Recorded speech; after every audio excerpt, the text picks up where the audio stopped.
Hello, my name is Rich Howard, owner of Architectural Builders Supply. This video is to bring you a closer look at the Mckinney. This is their RC-TA2714 4.5 by 4 slip-in Type 1 US 10 BE hinge. What is all of that? Let's dissect it. So it's an RC. This happens to be a radius corner hinge. Admittedly, it's unusual to do a slip-in and radius corner. In my experience, slip-in hinges are generally square corner. This is a radius corner version, not a big deal. The corners just have a 1/4 inch radius. It's then a TA2714, and that means it is a bearing type of hinge. Bearing construction. 2714 means it's a 5-knuckle hinge. Full mortise, you can see from the swag on the hinge leaves. They're meant to be, when they're brought parallel to each other, they're meant to be in such an arrangement that they are configured for the application.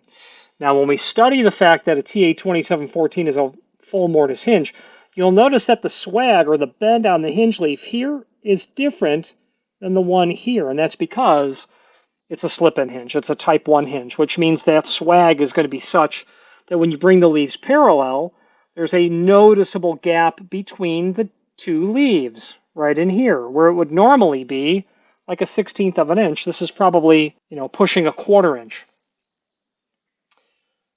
And that's because one leaf is going to slip into a slot, either in the door or the frame. It will slide in behind the edge of the door or the rabbet of the frame, and then the fasteners go through that outside component, the door or the frame, into the drilled and tapped holes.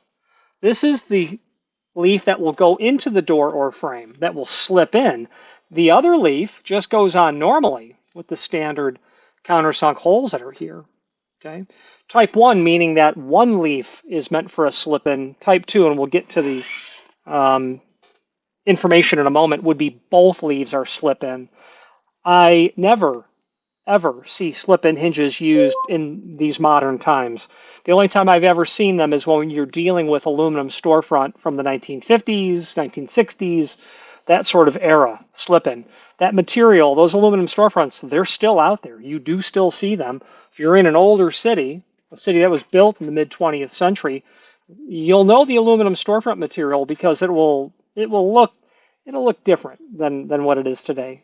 Older, the profiles seem to be thinner, more elegant as far as I'm concerned, and they are out there. Even here in Naples, in certain areas of the downtown tourist area, you've got older buildings, and they do have that old style storefront. Now, a lot of that material, the slip-ins or the pivots, they've all been pulled out and replaced because these hinges are not meant to last decades, and that's why you'd be looking at it. So this is a 4.5 by 4. The height is the first dimension.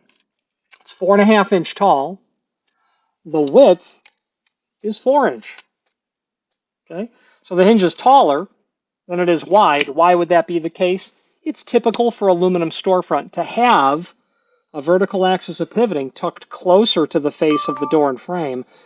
That's where the 4 inch wide comes in. You can do 4.5 inch wide. It's just atypical for aluminum storefront. 4.5 by 4 with a radius corner, like a 5/32 radius corner. That's a hinge you'll see all the time in aluminum storefront. When you're dealing with typical wood doors, steel doors, etc., they'll generally be 4.5 by 4.5, but that by no means means that it's the correct hinge. You want to detail how wide the hinge is based on the application, and there's an entire formula for that. Door thickness minus backset times 2 plus inset plus clearance is the width of the hinge. This is not a conversation on wide throw hinges, but in instances where you have aluminum storefront, you don't have any inset or any clearance. You don't need that vertical axis of pivoting sticking out any further than necessary. Tuck it back to the face of the door. That's where 4 inch comes in. So on the standard leaf, that could go to the door or the frame, just a countersunk in a template pattern. Then you have just drilled and tapped holes. That's tapped 1224. Fasteners are indeed included. You've got wood screws and machine screws.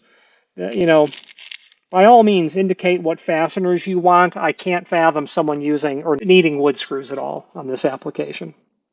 Is it possible? I suppose. In fact, it is possible. And I actually believe this client's order is aluminum, slip-in on the frame, and then wood doors. I believe that's what it is. So how do we make sure you get the right fasteners and not guess? Indicate in the comment field at the time of order what fastener type you need, because it's probably always going to be aluminum by aluminum, but not always. So indicate that. You don't want to have to go out and try to find a matching finish 1224 by 1¼ inch flathead, threaded to the head, steel-based wood screw, or a 1224 flat undercut head, thread forming machine screw. You're not going to find those on a Saturday morning when you're trying to hang your doors. This is a Mckinney product. Mckinney is owned by Assa Abloy. That's the logo that's on there. Okay. Oh, it's also standard weight. The thickness of this hinge leaf ought to be 0.134. My caliper tells me it's 0.134. That's remarkable. It's a hair heavy on that. This is extremely accurate, is the bottom line. Let's switch to the screen view and let's take a closer look at some supporting documentation. If you are enjoying this video, please click thumbs up or like, and also please consider subscribing to our channel. Let's move on to the rest of the video. Here's the hinge that we are looking at. Now, there's not much to see here, but let's look at the photographs that we have uploaded. There's the box. Not that that means much to you, but it does show the label of what we're getting. It's a TA2714. It's an RC, 1/4 inch. That's standard unless you specify a different type of radius. Okay. Slip-in hinge, -I. I'm assuming that means type 1. It's 4.5 by 4. We discussed that. And then it's in the powder-coated dark bronze equivalent. So it's oil rub bronze E for equivalent. That's showing the hinge and its screw pack. Close-up of the hinge itself, the backside. Just showing you what that bend looks like on the non-mortised leaf or the slip-in leaf. I'd like to have that completely straight, but nonetheless, there's more of a bend on this leaf is what I'm trying to drive at. Showing you a close-up of the logo, I suppose. That tapped hole on the slip-in leaf. The countersunk hole as well. That illustrates the requirement of having undercut head, because the flathead screw, if it wasn't undercut, wouldn't fit flush on that thin material. And then the package of screws we have here. Now, let's take a closer look at our supporting documents. Let's look at the template first. This is going to show you everything you needed to know about this hinge. The location of all the holes. They're saying normally the door leaf. Yeah, I'd normally see the slip-in leaf to be the frame. That is normal. Well, it's more common. They are showing you the margin between the leaves at 3/16. 3/16 is what it is. They're telling you that these are TA or TB2714. I actually think the hinge we have here is a TB style hinge. We'll take a look at that. All right, then we have cut sheet. This shows you what the TA2714, actually no, this is a TA. Yeah, this is a TA hinge with these anti-friction packets here. So this goes over the TA22_14, because you can do this in a TA2314 where it's stainless or brass base material as well. Okay. All right. Now, on this page, it's going to show you the different sizes of this series hinge that are available. If you're doing a slip-in, I'm sure you're doing 4.5 inch tall and likely 4 inch wide, maybe 4.5 inch wide. Page 2, however, is where they direct your attention immediately to the two different types of slip-in, type 1 and type 2.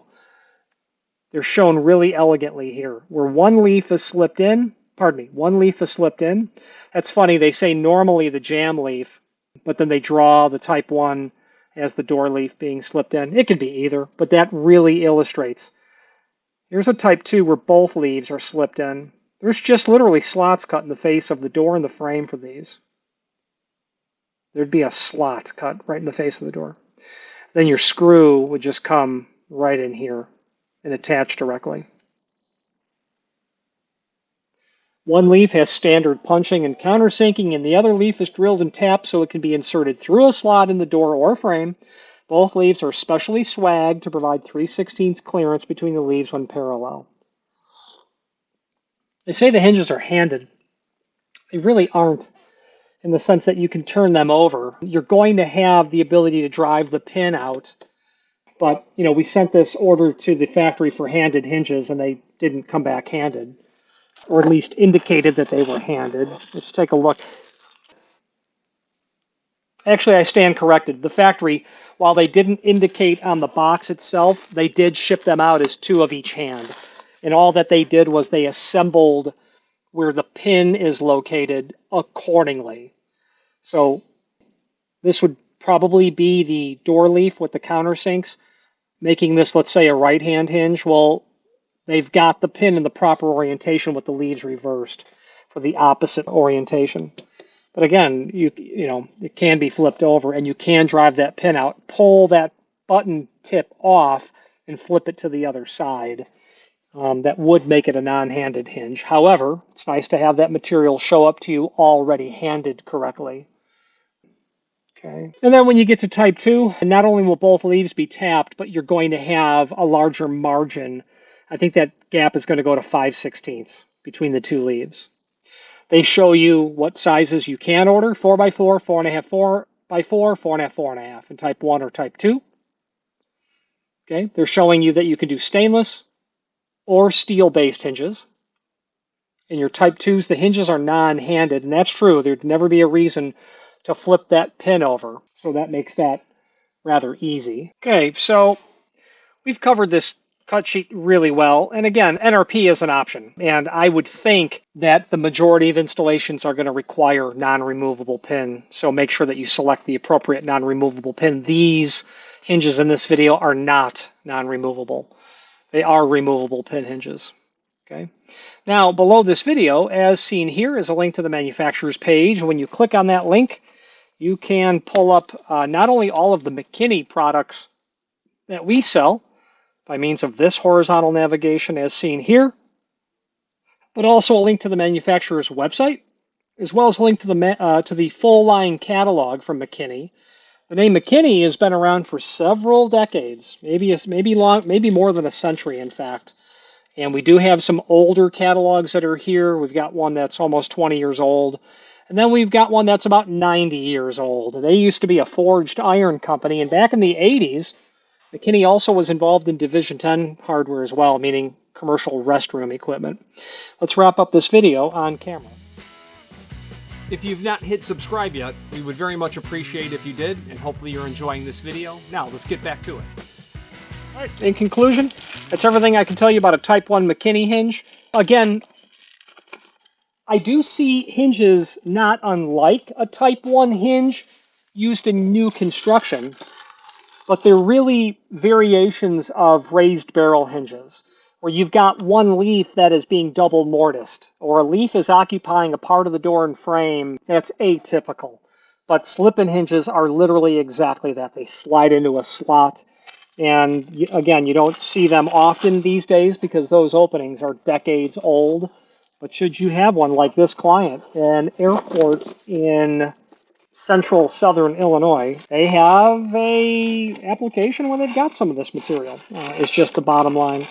And they were very happy to be able to find a hinge that would allow them to continue to get useful service out of the opening and not have to go to a continuous hinge, which would be a good idea.